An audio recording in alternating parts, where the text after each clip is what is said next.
নমস্কার, Rishibani institute of Vedic অ্যাস্ট্রোলজির পক্ষ থেকে স্বাগত জানাই আজকের জ্যোতিষ আলোচনায়। আমি শান্তনু আপনাদের সঙ্গে। আলোচ্য বিষয় বিশুদ্ধ জ্যোতিষ। দেবগুরু বৃহস্পতি বক্রী হচ্ছেন। মকর রাশি মকর লগ্নের মানুষজন আবার শুরু করতে পারেন নিজের ব্যবসা, আবার শুরু করতে পারেন নিজের ম্যারিড লাইফ, নিজের কনজুগাল লাইফ, নিজের সেভিংস নতুন করে বাজার চেষ্টা মকর আবার শুরু করতে পারেন। সপ্তম ভাবে বক্রী বৃহস্পতি থাকছে আগামী 11ই নভেম্বর থেকে 11ই মার্চ পর্যন্ত। তবে সপ্তম ভাবে বক্রী হলেও তার এই সপ্তম ভাবে থাকা কিন্তু বেশি দিনের নয়। 5ই ডিসেম্বর বৃহস্পতি তিনি গমন করতে চলেছেন মিথুন রাশিতে। ষষ্ঠ ভাবে মিথুন রাশিতে প্রবেশের সাথে সাথে এই বক্রী বৃহস্পতি মকরের পরিশ্রমের মাত্রাকে বাড়িয়ে দেবেন। খাটতে হবে, সাকসেস পেতে গেলে প্রচুর পরিশ্রম করতে হবে। তবে এতদিন যেটা হচ্ছিল, খাটছিলেন তো প্রচুর, কিন্তু সাকসেস আসছিল না। এবার সেই সাকসেস দেখতে পাওয়া যাবে। খাটুনির সঙ্গে সঙ্গে সাকসেস রেট সেটাও বাড়তে চলেছে এবং আপনার গ্রোথ, আপনার ডেভেলপমেন্ট এটা হবে চোখে পড়ার মতো। প্রমিনেন্ট ডেভেলপমেন্ট দেখতে পাবেন মকর রাশি বা লগ্নের মানুষরা। বৃহস্পতি সপ্তমভাবে বক্রী হচ্ছে, তারপরে সে প্রবেশ করবে ষষ্ঠভাবে। আমরা জানব শাস্ত্র কি বলেছে এই বিষয়ে, তারপরে আমরা আলোচনা করব বাস্তব পরিস্থিতির পরিপ্রেক্ষিতে। প্রথমেই আমরা জানব সপ্তমভাবে বক্রী বৃহস্পতি।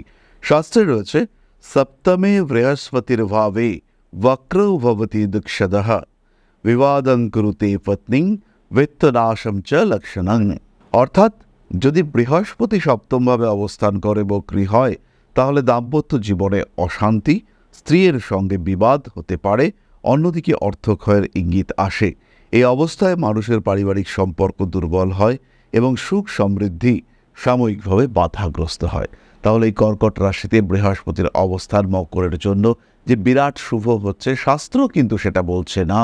কিন্তু যখন বৃহস্পতি বক্রী রয়েছে, মকরের দ্বিতীয় রাহু, তৃতীয় বক্রী শনি অবস্থান করে রয়েছে, এই অবস্থায় মকরের অ্যাক্টিভিটি লেভেল বাড়বে এবং যে সূত্র দিয়ে ক্ষয় হচ্ছিল, যে সূত্রগুলি থেকে ক্ষতি হচ্ছিল, ডিস্টারবেন্সেস আসছিল, সেই সূত্রগুলি কিন্তু ব্লক হওয়ার সম্ভাবনা দেখতে পাওয়া যাবে। অর্থাৎ যে গর্ত দিয়ে জল বেরিয়ে যাচ্ছিল, সেই গর্ত কিন্তু এবার চাপা পড়বে। ফলে উন্নতি যাই হোক না কেন, সঞ্চয়, গ্রোথ সেটা কিন্তু স্পষ্ট দেখতে পাওয়া যাবে। থেকে যাওয়া, রয়ে যাওয়া, এই বিষয়টি আমরা দেখতে পাবো বক্রী বৃহস্পতির কারণে। তার সঙ্গে সঙ্গেই বৃহস্পতি বক্রী হওয়ার সাথে সাথে মকর রাশি বা লগ্নের মানুষজন তারা কিন্তু একটু অ্যাক্টিভ, একটু অ্যাগ্রেসিভ হয়ে উঠবেন। বিয়ে করবই, বিয়ে করেই ছাড়বো, এরকম একটা মেন্টালিটি তাদের মধ্যে কাজ করতে দেখতে পাওয়া যাবে। কখনো কখনো একটু আধটু ইমোশনাল হয়ে পড়তে পারেন, কিন্তু সাধারণত মকরের মধ্যে বিরাট ইমোশন আসছে না।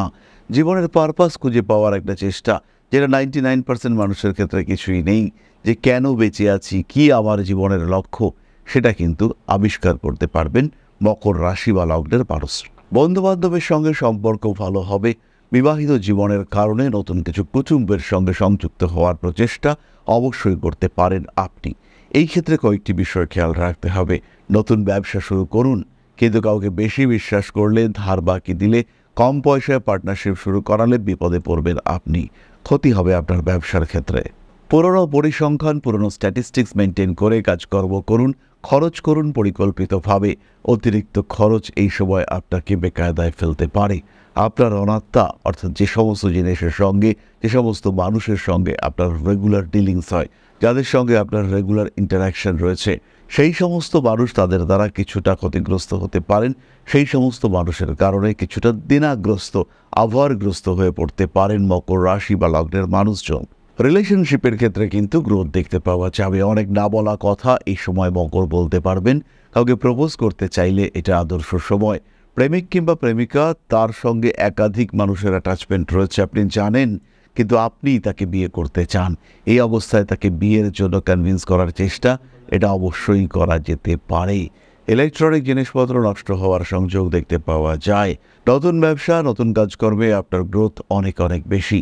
রোমান্টিক হয়ে পড়তে পারেন, একটু বেশি রোমান্টিক হয়ে পড়ার সম্ভাবনা এটা মকরের ক্ষেত্রে রয়েছে।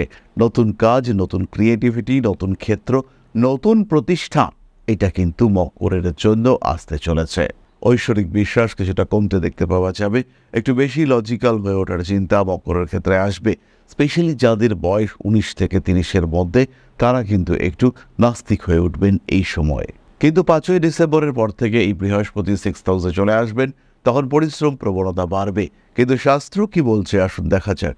শাস্ত্রে বলছে ষষ্ঠস্থ বক্রগ সৌম রোগঋণ বিবাদঃ শত্রু বৃদ্ধিং করৌতীর দ্বৈনং দুঃসং চ সম্পদঃ। অর্থাৎ যদি বৃহস্পতি ষষ্ঠভাবে অবস্থান করে বক্রী হয় তবে তার ঋণ, রোগ এবং শত্রুকে বৃদ্ধি করে। আবার মানুষের দৈহিক কষ্ট, মানসিক উদ্বেগ এবং অর্থনৈতিক দুশ্চিন্তাও দেখতে পাওয়া যায়। এই অবস্থায়, এই পরিস্থিতিতে শত্রুরা শক্তিশালী হয়ে ওঠে এবং তাদের কারণে কর্মক্ষেত্রে বাধা সৃষ্টি হতে দেখতে পাওয়া যায়। সুতরাং ষষ্ঠভাবে বৃহস্পতি এটা কিন্তু বিরাট শুভ নয়। যেহেতু বক্রী বৃহস্পতি, তাই পরিশ্রম প্রবণতা বাড়িয়ে দেবে। কাজকর্মের প্রতি আপনার আসক্তি, কাজকর্মের প্রতি একাগ্রতা তাকে বাড়িয়ে দেবে এবং অ্যাচিভ করতেই হবে। এই যে গোল, সেটাকে ফিক্স করা এবং সেটাকে অ্যাচিভ করবার জন্য প্রচুর পরিশ্রম করা, এটা আপনি করতে পারবেন এবং তার ফলেই কিন্তু আপনার গ্রোথ, আপনার ডেভেলপমেন্ট এটা প্রমিনেন্ট হয়ে উঠতে দেখতে পাওয়া যাবে। লোভের উপর নিয়ন্ত্রণ রাখতেই হবে। সামান্য লোভ প্রতারিত হতে পারেন আপনি। বিভিন্ন ধরনের বিদেশি সংযোগ, সেগুলির কারণে কিন্তু প্রতারিত হওয়ার সম্ভাবনা অনেক বেশি। বহু মানুষ প্রলোভন দেখাবে। নিজের উপর নিজের নিয়ন্ত্রণ অবশ্যই রাখতে হবে। স্টক মার্কেটে ইনভেস্ট করতে পারেন। নিজের অবস্থা, নিজের পরিস্থিতি বুঝে অবশ্যই ইনভেস্ট করতে পারেন। চলে আসি নাক্ষত্রিক আলোচনা প্রসঙ্গে। প্রথমেই রয়েছেন উত্তরাষাঢ়া নক্ষত্রের মানুষরা। মাথা অল্প বিস্তর গরম থাকবে। পরিশ্রমের চাপ নিতে নিতে মন মেজাজ খারাপ হওয়ার সম্ভাবনা দেখতে পাওয়া যাবে। পার্থক্য, সেপারেশন ইত্যাদি সম্ভাবনা স্পষ্টভাবে দেখতে পাওয়া যায়।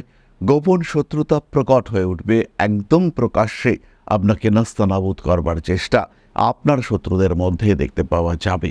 বৃক্ষরোপণ, পরিবার পরিজনের প্রতি অ্যাটাচমেন্ট বাড়িয়ে তোলা, ইমোশনাল না হওয়া, এগুলো আপনার জন্য শুভ। ব্যবসায় উন্নতি স্পষ্ট। বিবাহিত জীবন মাঝারি। স্বামী স্ত্রী এদের মধ্যে ভরসার একটা অভাব সৃষ্টি হতে পারে।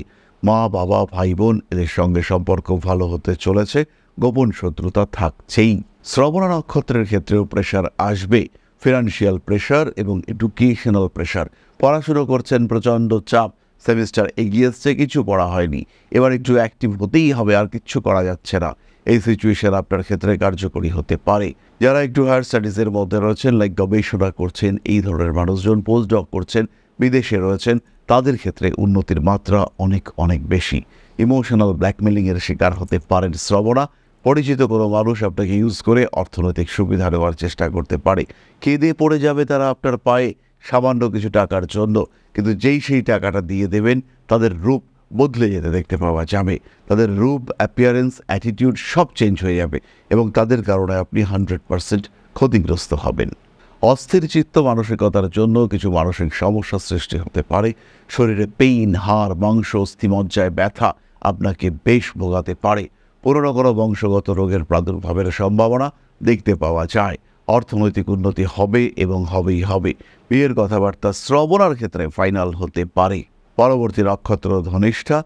যা কিছু কাজ যেটা আগে পরিকল্পনা করেছিলেন ইনকমপ্লিট রয়ে গেছে, তাদের জন্য এটাই আদর্শ সময় নিজের অসম্পূর্ণ কার্যকে সম্পূর্ণ করবার।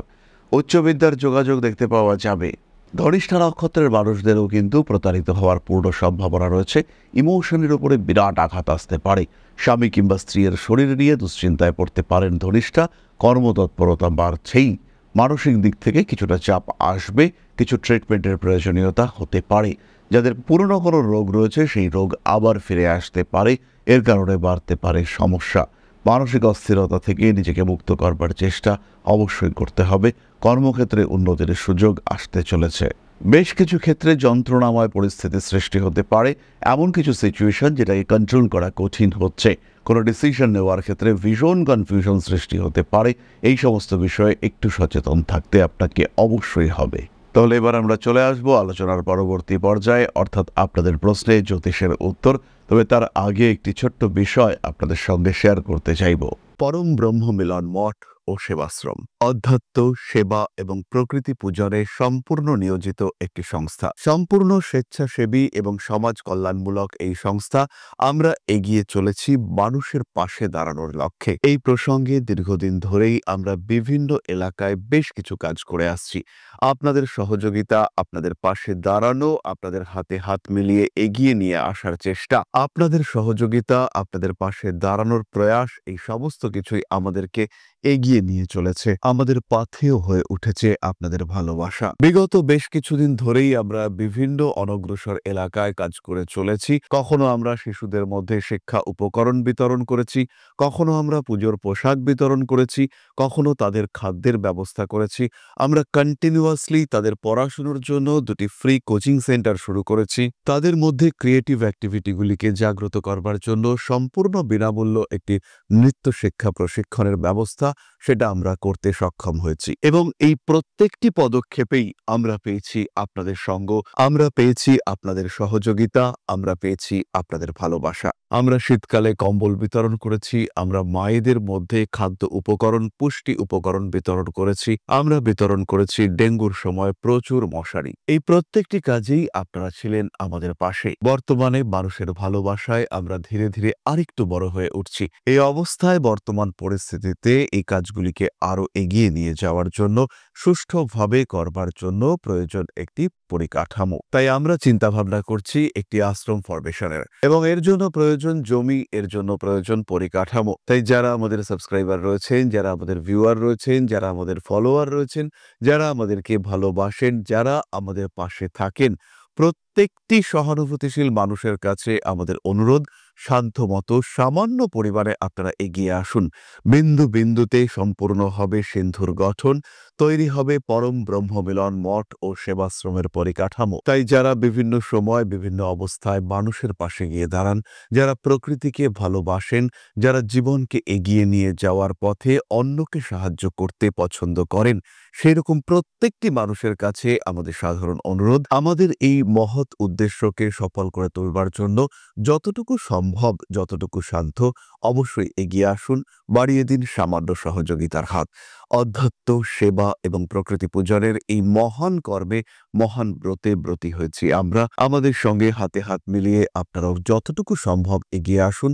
সবার প্রচেষ্টায় এই বিরাট কর্মযজ্ঞ সাফল্যমণ্ডিত হবে। সবাইকে জানাই অগ্রিম ধন্যবাদ। আমরা জানি আপনাদের সহযোগিতা আমরা পাবো। বেশ কিছুদিন ধরেই বহু মানুষ আমাদেরকে সাহায্য করে চলেছেন, কারণ আমাদের ইন্ডিভিজুয়াল সামর্থ্য অতি ক্ষুদ্র, তার মাধ্যমে এই মহৎ কার্যগুলিকে সম্পূর্ণ করা সম্ভব নয়। তাই প্রত্যেকের ছোট্ট ছোট্ট সহযোগিতার হাত আমাদেরকে এগিয়ে নিয়ে চলেছে। আমরা এগিয়ে চলেছি সাফল্যের লক্ষ্যে। আপনাদের ভালোবাসা এভাবেই আমাদের পাশে থাক, আমরা সফল হবই। তাহলে এবার আমরা চলে আসব আপনাদের প্রশ্ন পর্যায়ে। Pradyumna Sen, 28/2/1993, 7:15 AM, place of birth Siliguri. খুব খারাপ টাইম চলছে, কিছু বলুন। প্রদ্যুন্ম, প্রথমেই বলি যে খারাপ টাইমটা চলছে মেইনলি অর্থনৈতিক দিক থেকে, আর এই অর্থনৈতিক স্ট্রেস তোমার কিন্তু মানসিক দুশ্চিন্তার কারণ হয়ে উঠেছে। 2026 সালের জুলাই মাসের পর থেকে ফিনান্সিয়াল কন্ডিশন অনেকটা ভালো হতে চলেছে। মানসিক চাপ, অস্থিরতা, এগুলো থেকে তুমি মুক্তি পাবে এবং বেশ ভালো একটা জীবন কাটানোর সুযোগ, এটা কিন্তু তোমার সামনে আসতে চলেছে। মানসিক দিক থেকে চাপ মুক্ত হওয়ার চেষ্টা করো। রিলেশনশিপগুলির দিকে বেশি সময় দেওয়ার দরকার একেবারেই নেই। হাতে টাকা পয়সা আসবে, সেটাকে প্রপার ওয়েতে ইউটিলাইজ করবার চেষ্টা, এটা অবশ্যই তোমাকে করতে হবে। বাবার থেকে দূরত্ব সৃষ্টি হওয়ার একটা সংযোগ তোমার কুণ্ডলিতে দেখতে পাওয়া যায়। তাছাড়াও পিতৃদোষের একটা সংযোগ, সেটাও তোমার কুণ্ডলিতে রয়েছে। নিজেকে একটু সাবধানে রাখার চেষ্টা করো। প্রত্যেকটা কাজের মধ্যে পারফেকশন নিয়ে আসার চেষ্টা করো, সাকসেস আসবেই। তাহলে আজকের আলোচনা আমরা আর দীর্ঘায়িত করব না। সবাই সুস্থ থাকুন, ভালো থাকুন। মা শ্রী আদিশক্তির আশীর্বাদ বর্ষিত হোক আপনাদের উপর। সমৃদ্ধ, আরও সমৃদ্ধ হয়ে উঠুক আপনাদের প্রত্যেকের জীবন। জয় মা আদিশক্তি। নমস্কার।